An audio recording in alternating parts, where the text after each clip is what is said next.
pelo voto aquele que está estragado. Os outros valem. Então, uma comparação dessas três máquinas, do Brasil, da Argentina e Venezuela, eu vou passar bem rápido aqui, tá? Gera voto impresso conferível pelo eleitor, Brasil não, Venezuela e Argentina sim. O eleitor pode conferir o conteúdo da gravação digital do seu voto? Não, não, sim. Não. Pode conferir o conteúdo da gravação digital do seu voto. Ah, só na Argentina. Ah, não, na Venezuela ele pode. Está errado aqui, escrevi errado, aqui é sim. O fiscal externo pode verificar a igualdade entre os diversos registros do voto? Não, isso ele não pode. Na Venezuela, no Brasil nem tem dois registros para verificar. O fiscal externo pode acompanhar e verificar a contagem dos votos de cada sessão eleitoral? Sim, na contagem manual ele acompanha a Venezuela, e na Argentina é automático. Automaticamente todos os votos são contados na frente do fiscal. No Brasil não tem como conferir isso daí.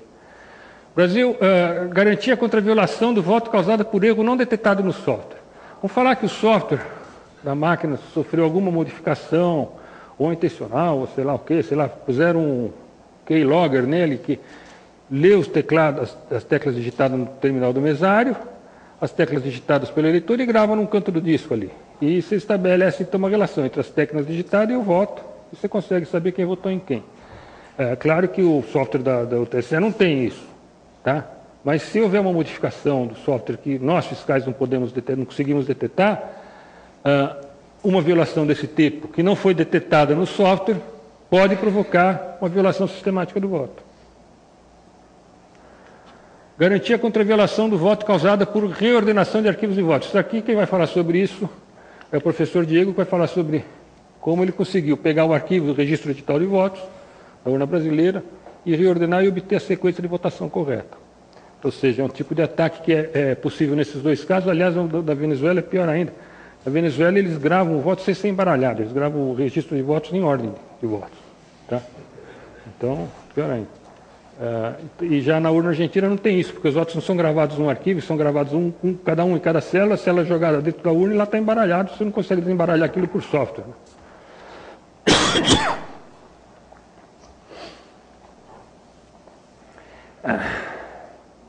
Uma modificação ou erro não detectado no software pode causar erro indetetável no resultado da apuração?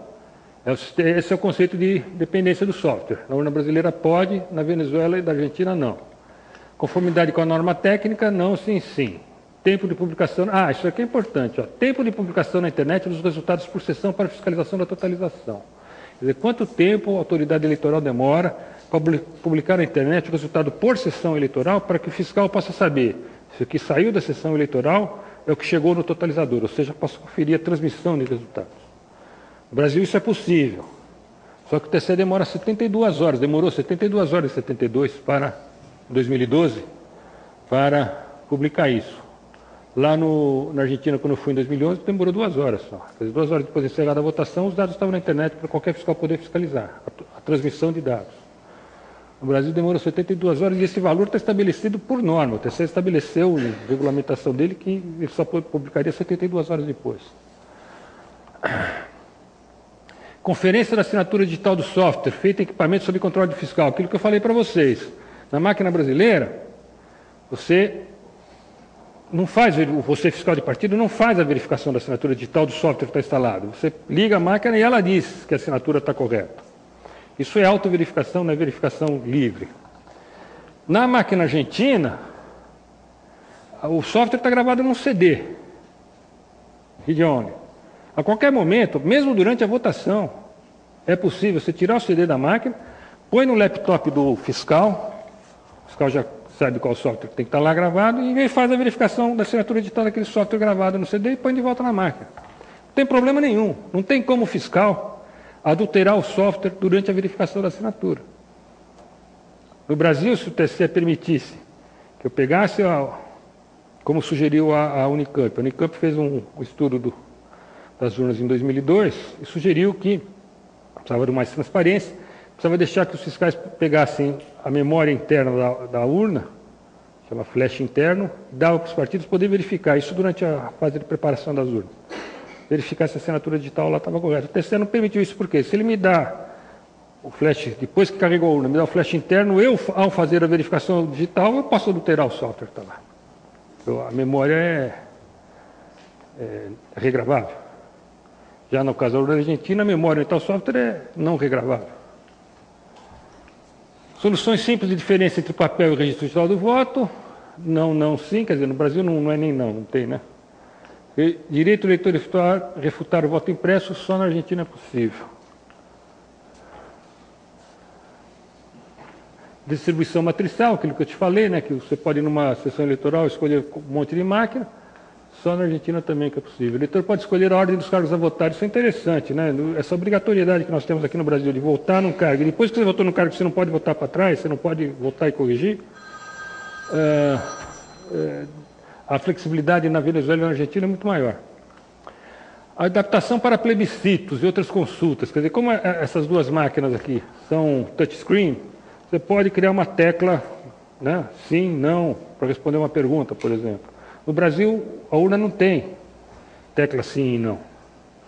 Então, no plebiscito que houve agora no Pará, em 2009, se não me engano, o eleitor tinha que digitar 55 para digitar não, 66 para digitar sim, um negócio assim, que não é nada amigável, né? Preparação simplificada, sem introdução de dados diferentes para cada sessão máquina. No Brasil, você tem que preparar uma máquina para cada sessão específica. Depois de preparada, aquela máquina só vai para aquela sessão. Na Argentina, não. A máquina vai para... A preparação, na verdade, é muito mais rápida, né? Você só limpa ela, vê se está tudo em ordem, liga ela para ver se está funcionando e já está preparada a máquina. Você não precisa pôr um software dentro dela. A troca de equipamento defeituoso, necessidade de recuperação de dados. No sistema argentino é muito rápido, você não precisa recuperar dado nenhum. Bom, como é que está, pessoal? Professor Garrizo, posso continuar mais 15 minutos? Sim. Aquele pessoal da mesa redonda cede a nosso tempo. Mais 15 minutos só, acho que talvez até menos. Vou falar um comentário só que a gente teve para a gente antes, que o direito de refutar o voto impresso na Argentina, o eleitor pode rasgar o voto. Isso. No caso da Argentina, a refutação se dá da seguinte forma: o eleitor vai naquela máquina, leva a cédula, pôs, votou, escolheu tudo o que queria, ficou satisfeito, confirmou. Ela imprimiu o voto e gravou no chip. O eleitor pegou aquilo lá e falou, não era isso que eu queria. Ele rasga a célula, vai no mesário e falou, rasguei, não votei, me dá outra. O mesário dá outra, ele vai lá e vota de novo. Tá? Ele refuta o registro digital e impresso do voto. Fala, não, isso eu não quero, eu quero votar de novo. Claro, se o cara começar a abusar, vão deixar ele fazer isso sem parar. Né? Biometria nas eleições brasileiras. Bom, qual é o objetivo? Eu vou falar aqui sem maquiagem, porque é sem a beleza que o pessoal diz que tem o sistema biométrico. Qual é o objetivo de instalar biometria numa máquina de votar? Impedir que outras pessoas possam votar no lugar do eleitor verdadeiro. O eleitor vai votar, alguém já votou por ele, ou o eleitor faltou, alguém votou no lugar dele. É para isso que a ideia de usar a biometria é para isso. O objetivo é impedir que alguém vote no lugar de outro. Características do sistema biométrico no Brasil. Tá? Na Venezuela existe biometria também no sistema eleitoral, mas é bem diferente daqui. Do sistema brasileiro. São capturadas impressões digitais de 10 dedos, mas nas urnas são usadas apenas 2. Ou seja, você vai na urna, você põe o dedo indicador, se ele reconhecer, você vota, se ele não reconhecer, você põe outro dedo indicador, se ele não reconhecer, o mesário digita uma senha, libera e você vota. A máquina tem de cada eleitor a impressão de 2 dedos. Depois vocês pensem e me mandem por e-mail a resposta da seguinte pergunta: por que o TSE captura a impressão dos 10 dedos se ele só usa 2? Também é capturada a foto do eleitor em alta definição. Mas no novo título eleitor que o eleitor recebe, ao se fazer o recadastramento biométrico, é batida uma foto em alta definição, aquelas fotos que permite reconhecimento de face, a distância, né, e automática por computador, tudo. É capturada essa foto. Só que essa foto não é colocada no título. O eleitor recebe um novo título, dizendo que ele já está recadastrado, mas no título não tem a foto. E por isso, a Justiça Eleitoral não aceita esse título para o eleitor usar como identificação na hora de votar. Ele tem que levar a carteira de identidade porque é a foto. Então, segunda pergunta, vocês têm que tentar me responder depois por e-mail. Por que o TSE captura foto de alta definição e não usa? Identificação de eleitor só pode ser iniciada quando o eleitor anterior finalizou seu voto. Pelo sistema concebido pelo sistema brasileiro, Enquanto o eleitor está votando, o outro não pode nem ser identificado.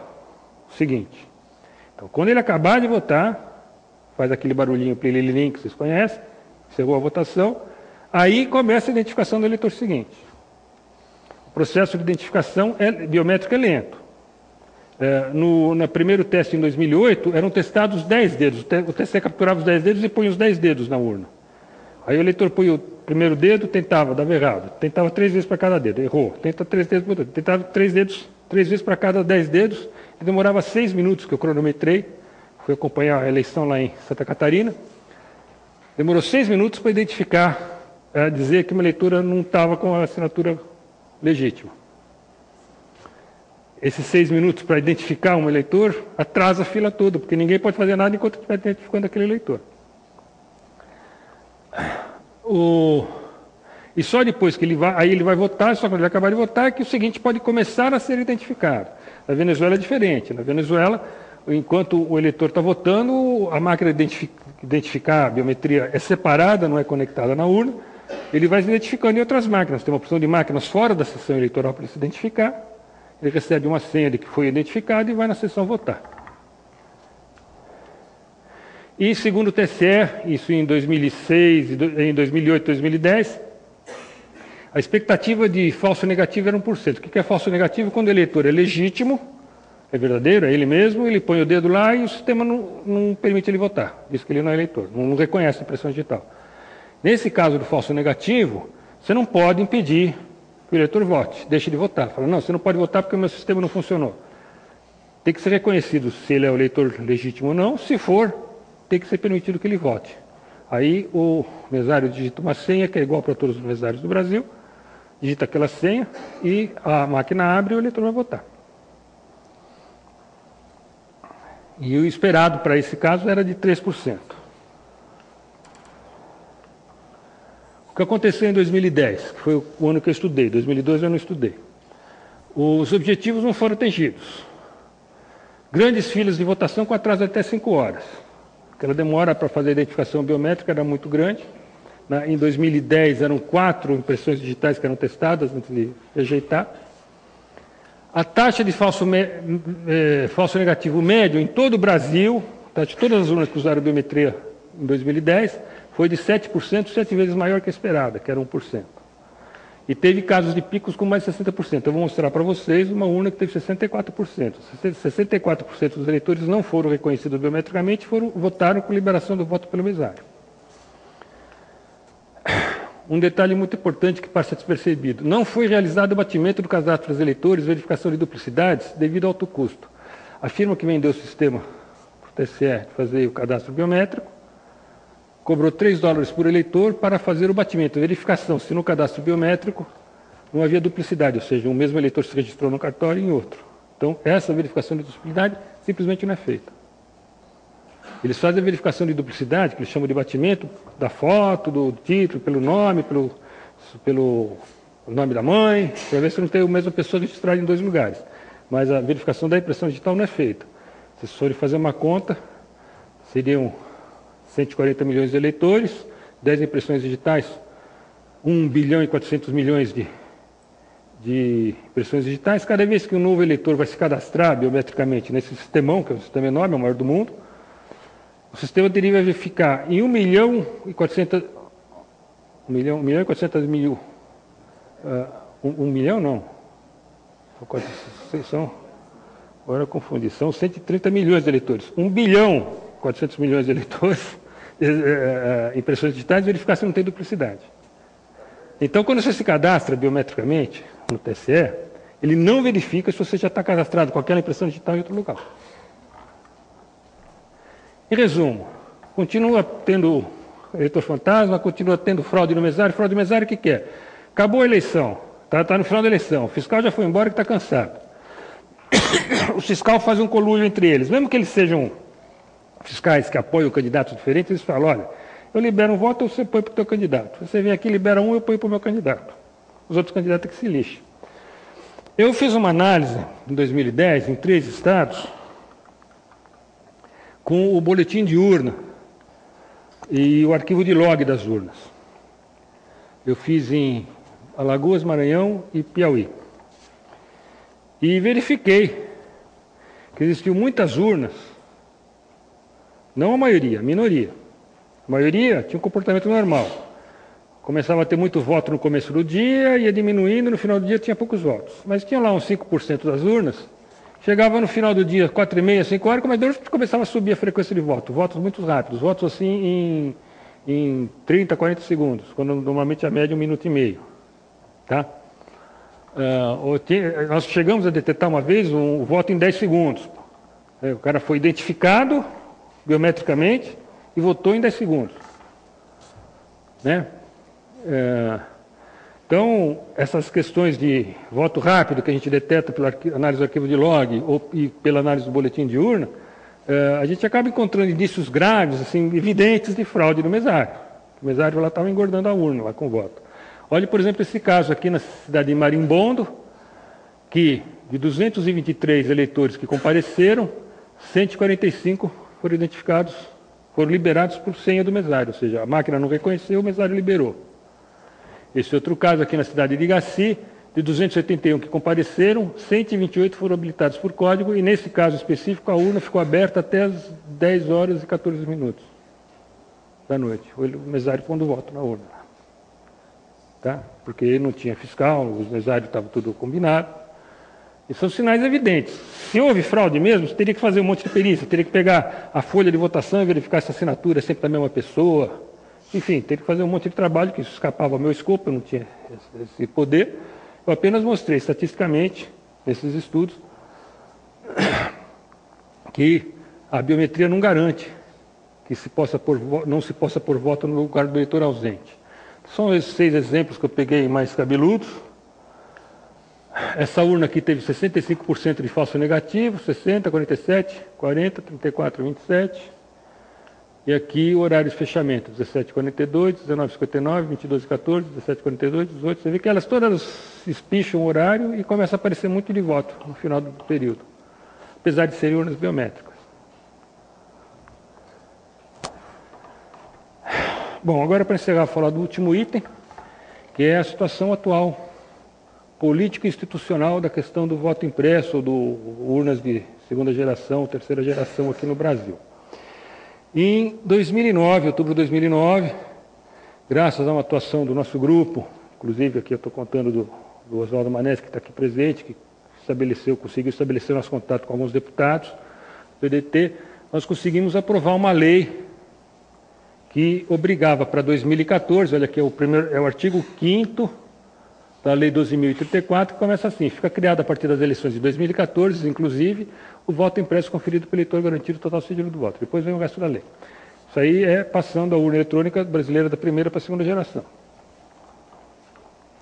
Aqui está a lei inteira. Artigo 5º, tem um parágrafo, 2, 3, 4, 5 parágrafos.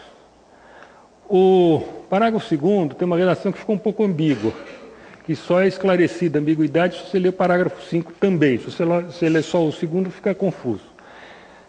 Ele diz aqui que fica criado o voto impresso conferido pelo eleitor, diz que a máquina vai exibir o voto depois, né, o voto completo, ou seja, impresso para o eleitor conferir, e depois, aqui, ó, finalmente, o voto completo para a conferência do eleitor e confirmação final do voto, ou seja, o eleitor vê o voto impresso e confirma. Após a confirmação final do voto do eleitor, ou seja, depois que ele viu o voto impresso e confirmou, a urna eletrônica imprimirá um número único de identificação do voto associado à sua própria assinatura digital. A ambiguidade está aqui, a sua própria assinatura digital de quem? Do eleitor ou da urna? Se for a assinatura digital do eleitor, você está violando o sigilo do voto, está pondo a assinatura do eleitor impressa no voto. Se for a assinatura digital da urna, você está dando ao voto impresso a garantia que aquele voto saiu daquela urna. Nenhuma outra máquina poderia imprimir um voto com aquela assinatura. Tá? Então, se for a assinatura da urna, você dá um nível de segurança maior para evitar que você ponha votos falsos impressos dentro da sacola. Se for a assinatura do eleitor, você está violando descaradamente o sigilo do voto. Bom, você lê o artigo 5º, você percebe que o que quer dizer esse artigo 2º. É permitido o uso da identificação do eleitor por sua biometria ou pela digitação do seu nome ou número do eleitor, desde que a máquina identificar não tenha nenhuma conexão com a urna eletrônica. Se a máquina de coletar o voto e a máquina de identificação desconectadas, não há como a máquina que imprime o voto imprimir a assinatura do eleitor, porque ele não pode receber nenhuma informação sobre, por exemplo, a chave pública do eleitor. Tá? Se ela não pode receber nenhuma informação sobre a identificação do eleitor, ela não pode imprimir a assinatura do eleitor. Não tem como, né? Então fica claro que aqui a assinatura é da urna e não do eleitor. Então essa lei foi aprovada em 2009 e valeria a partir de 2014. O que aconteceu? Essa lei não agrada ao administrador eleitoral brasileiro, porque cria a possibilidade de você contar os votos, conferir a apuração. Tá? Conferir como sistema de segunda geração, contar voto a voto e ver se está dando certo, se o software funcionou direito. Existe problema não só de o software ser fraudulento, existe o problema do software ter falhas. Tá?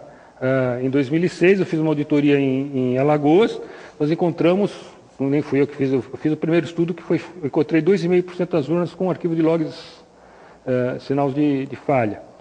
Um professor do ITA fez depois uma auditoria mais completa, durante um mês e pouco lá que ele ficou estudando, encontrou 33% das urnas com alguma falha no registro de log dos arquivos. Erro que não podia ter, ou seja, mau funcionamento do software. Mau funcionamento do software não quer dizer que houve desvio de voto ou não, mas não estava funcionando direito. Então, o TCE não gosta que essas coisas apareçam. O que aconteceu? Em novembro de 2007, foi criada uma ação direta de constitucionalidade contra aquela lei do voto impresso, aquele artigo 5º. Como que aconteceu isso? O TCE, o presidente do TCE então era o Lewandowski, criou um vídeo, fez um vídeo lá em que o eleitor votava na urna com voto impresso e aquele número que era para ser impresso, com assinatura digital, associada à assinatura digital, ficava impresso, visível para o eleitor podia pegar o voto, olhar o voto, olhar e copiar. Ele copiava na palma da mão o número. Enquanto que na lei está escrito que o voto, aquele número é impresso depois que o eleitor confirma, não antes dele confirmar. Ou seja, o voto impresso está lá, o eleitor confirma, imprime, corta e cai fora, o eleitor não vê o que está impresso. Você pode imprimir, por exemplo, em código de barras, esse código. Né? Então o eleitor não vê esse número, mas eles mostravam esse filme aí mostrando que o eleitor viu o voto e com isso ele podia lembrar esse código e depois identificar o voto dele. E dizia que o eleitor, se não tivesse conexão entre a máquina de votar, aquele artigo 5º, se não tivesse a conexão entre a máquina de votar e a máquina de identificar, o eleitor podia votar quantas vezes quisesse. Ele ia chegar lá, votava uma vez, o mesário estava distraído, ele votava outra, votava outra, votava outra. São duas argumentações absolutamente furadas, não tem nem pé nem cabeça. Existe voto impresso é usado no mundo inteiro, em nenhuma urna no mundo inteiro, em vários países. Em nenhum desses países há conexão entre a máquina de votar e a máquina de identificar, e em nenhuma delas o eleitor pode votar quantas vezes quer. O eleitor vota uma vez, trava, o mesário dá uma ficha, aperta o botão, faz alguma coisa, libera para o seguinte votar. Então os argumentos eram falsos, mas o presidente do Tribunal Superior Eleitoral, ou seja, o diretor, presidente administrativo das eleições do Brasil, pegou esse vídeo e levou para o Colégio de Presidentes dos Tribunais Eleitorais. E falou, olha, está vendo, essa lei vai permitir o eleitor votar quantas vezes quiser. Vai permitir que se identifique o voto do eleitor. Em dezembro de 2010, um mês depois, o TCE comprou mais de 300 mil urnas em desacordo com a lei. As urnas eletrônicas, aquele modelo que eu mostrei para vocês, 2009, o E2009, foi comprado depois da lei. Ela tem, como eu mostrei para vocês, aquele botãozinho onde você põe o dedo para se identificar. Ou seja, a máquina que te identifica está conectada na urna. E a lei vocês viram, né? A lei diz que a máquina de identificar não pode ter conexão com a urna. Ou seja, o TCE comprou 300 mil urnas, mais de 300 mil urnas, que estavam em desacordo com a lei, depois a lei estava vigindo já, a lei já estava valendo. Aí, em janeiro de 2011, o Colégio dos Presidentes dos Tribunais Eleitorais apresentou uma representação ao Ministério Público, transcrevendo as denúncias que tinha no vídeo que o presidente do TCE fez. O Ministério Público abriu, então, uma ação direta de constitucionalidade, dizendo que a lei iria permitir a violação do voto e a repetição do voto quantas vezes o eleitor quisesse, usando os argumentos que recebeu da Justiça Eleitoral. A AGU, a Câmara, o Senado e o PDT defenderam. O PDT entrou com amicus curiae na ação e defendendo, dizendo que a lei não provocava nada daquilo, que aquilo era um tremendo engano, mesmo porque existem exemplos práticos, máquinas no mundo inteiro sendo usadas, que tem o voto impresso, é desconectada e não provoca problema nenhum. Foi nomeado para relator desse projeto, ou seja, para dar o voto principal, o primeiro voto, a ministra Carmen Lúcia, que hoje é presidente do TSE. Ela é presidente do Supremo, ela é ministra do Supremo, é presidente do TSE, ela deu voto em que ela ignorou as defesas, só usou o argumento que veio deles, da Justiça Eleitoral, só considerou o argumento deles, ignorou tudo que foi dito pelos quem, dizendo que, inclusive contra a prova, né? E eles suspenderam a lei. A lei foi aprovada em 2009, sancionada pelo presidente, para minha surpresa, achei que o presidente não ia sancionar, sancionou, e hoje está suspensa. Porque o administrador eleitoral não gosta, ele entrou com uma ação e, como juiz, julgou a ação que ele entrou. Ele era o ghostwriter, era o ghostwriter, quer dizer, ele era o autor da ação e juiz da própria ação. Ele ia julgar se ele tinha razão no que ele escreveu. Tá? E suspendeu a lei. Só que isso aqui tem um problema. A lei continua suspensa, aguardando julgamento de mérito. Só que eles não julgam mérito. A lei vale para 2014, eles está engavetado, eles não julgam. Por quê? Se eles julgarem dizendo que o voto impresso provoca a violação do voto, eles estão julgando ao contrário daquele julgamento que eu falei do tribunal alemão. O tribunal alemão o que falou? 2009. Que urna sem o voto impresso é inconstitucional porque não atende o princípio da publicidade. E aqui eles estão dizendo o contrário. Para não conflitar, não fala conflito de jurisprudência, um detalhe, o tribunal alemão, os juízes do tribunal alemão não são administradores do processo eleitoral. No Brasil, os juízes do Supremo são juízes no TSE. São, né, a atual presidente do TSE é a relatora dessa ADIM no Supremo. Então, o que aconteceu? O TSE apresentou para um deputado e um senador um projeto de lei revogando a lei, o artigo 5º. E eles receberam do presidente do TSE, e é fácil saber que eles receberam de fora, né, de alguém. Nós fomos perguntar para o deputado quem ele tinha recebido, ele falou que foi do assessor da imprensa, do assessor parlamentar do TSE, porque os dois projetos de lei, apresentado pelo senador e apresentado pelos deputados, tinham um erro de lógica lá, eles tinham dois artigos que eram idênticos, falavam a mesma coisa. Na redação, na aprovação, isso é corrigido e você tira isso, mas tinha um erro na apresentação, e tinha o mesmo erro nos dois, os dois apresentaram o mesmo erro. Ou seja, a fonte desses dois projetos de lei era uma só, e era o TSE. Eles apresentaram, então, em setembro, o projeto de lei, e, como eu já disse, em outubro de 2011, eles, o presidente do TSE e os demais ministros do TSE e STF, suspenderam provisoriamente a lei e estão aguardando que o Congresso revogue a lei do voto impresso. Se esse projeto de lei for aprovado, a lei do voto impresso vai ser revogada. Houve um parecer contrário desse projeto de lei e está lá aguardando votação. Então, a situação hoje é a seguinte: a lei do voto impresso foi aprovada legalmente em 2004, hoje se encontra suspenso pelo administrador eleitoral que não gostou dela. Oi. Todo mundo chegou a receber uma cópia do memorando. Vale a pena destacar para eles que esse documento que eles receberam é uma cópia do memorando que a gente está produzindo fórum hoje para encaminhar o TSE em apoio a isso. Esse aí depois você quer explicar? Depois explica você. Deixa eu falar uma coisa já agora. É que isso vai quebrar meu raciocínio.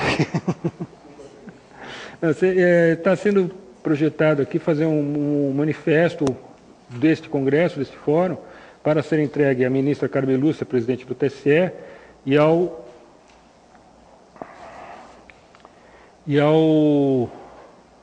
relator na CCJ Câmara, que é o deputado Vieira da Cunha. Então, é um manifesto desse Congresso para o deputado, para o relator na Câmara e para o relator no STF, para o relator, falando desses problemas todos aqui, desse conflito aí de que estão querendo suspender uma lei que é legal e que existe, inclusive, contraprovas, né? Porque existem urnas aí pelo mundo que não atendem à lei e não provocam os problemas que estão sendo alegados. Esse documento vai ser discutido aqui na mesa redonda, todo mundo pode concordar ou discordar, modificar à vontade, tá? Isso é apenas uma proposta. Bom, eu estou já encerrando aqui a minha apresentação. Quero falar, existe um site na internet, chama vototransparente.com.br, que tem lá um projeto de lei de iniciativa popular, um PLIP. Projeto de lei de iniciativa popular, quer dizer, um projeto de lei que o povo assina em apoio e depois que todo mundo coletou as assinaturas, ele aí começa a tramitar. Então, esse projeto de lei ainda não começou a tramitar, ele ainda está na fase de coleta de assinaturas de apoio. É necessário coletar 1,5 milhão de assinaturas de apoio dos eleitores. Atualmente já tem umas 2.000, falta só 1.498.000. O PLIP prevê respeito ao princípio da publicidade, ao princípio da independência do software, ao princípio da inviolabilidade absoluta do voto no sistema eleitoral brasileiro. Não fala de voto impresso, apenas fala que tem que ser atendido os princípios. Prevê também a implantação em todo o Brasil ao longo de 2 eleições consecutivas, ou seja, depois que aprovado o PLIP, a Justiça Eleitoral vai ter 2 eleições para conseguir implantar no Brasil todo esse sistema. Então, eu queria pedir da minha parte, pessoal, vocês, quem se interessar, quem se sensibilizou pela minha apresentação, que vá nesse site aqui e assine em apoio, porque a gente precisa ainda de muito, está muito longe de chegar perto do 1,5 milhão de assinaturas. Outros sites que eu recomendo, votoseguro.org, esse site é uma cópia do meu próprio site, tem bastante informação, não é atualizado com muita frequência, mas tem bastante informação válida. Eu recomendo muito esses relatórios do Comitê Multidisciplinar Independente, 1 e 2, o 1 é sobre a urna brasileira, o 2 é sobre a urna argentina. São muito bons, muito completos, feitos por uma equipe, são 10 pessoas, 10 professores, quer dizer, alguns professores, alguns técnicos. Considero a qualidade muito boa, recomendo a leitura desses 2 relatórios. Sobre a independência do software, na Wikipédia, por exemplo, vocês podem achar, tem um site lá só sobre o verbete, né, sobre a independência do software. Recomendo o site do professor Pedro Rezende, da docente Pedro Rezende da UNB, foi professor do Diego. Ele tem uma seção só sobre urna eletrônica, tem muito artigo lá escrito. Enfim, o final da minha apresentação, vou tirar uma foto minha muito antigamente, vocês veem que eu já fui magro, né? Já fui mais jovem, e isso aqui é antes de 15 anos, tem mais de 15 anos essa foto, mas há 15 anos atrás eu escrevi num congresso de segurança da informática no ITA, quando foi meu primeiro trabalho no nível acadêmico sobre urna eletrônica, eu escrevi o seguinte: é chegada a hora da sociedade civil brasileira debater o voto eletrônico sob pena de deixarmos para nossos filhos um arremedo de democracia, onde a inviolabilidade do voto não é garantida, o eleitor não pode verificar para quem foi dado o seu voto, e não se permite fiscalizar a apuração, como já está ocorrendo agora. Então, eu escrevi isso aqui em 99, e estou repetindo basicamente isso aqui para vocês hoje, 15 anos depois. A minha expectativa é que eu consiga sensibilizar algum de vocês para a importância desse assunto, para vocês trazerem isso para o meio acadêmico, porque eu já estou passando da minha fase, né? Já não estou assim tão jovenzinho, não tenho mais a dinâmica que tinha antes, e gostaria muito de ver crescer no meio acadêmico uma análise correta, atendendo os princípios. Quer dizer, quem que precisa ser defendido? Para quem tem que ser? Aquela pergunta que eu falei lá no começo. A urna eletrônica tem que ser segura para quem? É para o eleitor. Não é ser segura para o programador ter certeza que ninguém vai invadir o sistema e modificar o sistema dele. A segurança é para o eleitor. Tem que bolar um sistema que seja transparente. Tá? Então, eu espero que dessa palestra eu tenha sensibilizado alguém aqui para que vocês possam levar essa bola adiante, comprar a briga daqui para frente, porque eu já estou baixando a minha bola. No final, eu dei uma palestra no ABI, Associação Brasileira de Imprensa, no Rio de Janeiro. A ABI foi muito famosa nos anos 50 quando defendeu a campanha do petróleo é nosso. Se hoje a gente tem a Petrobras descobrindo petróleo aí no pré-sal e gerando dividendos para o país, é porque houve aquela campanha do petróleo é nosso, que envolveu uma grande mobilização contra as 7 irmãs do petróleo internacionais. E a ABI foi uma das agências, grupos, né, de imprensa que participou muito ativamente naquele caso. E eu fui convidado para falar sobre essa questão do voto eletrônico, da urna eletrônica lá, agora em fevereiro. E quando acaba o debate, eles cantam a hino da independência.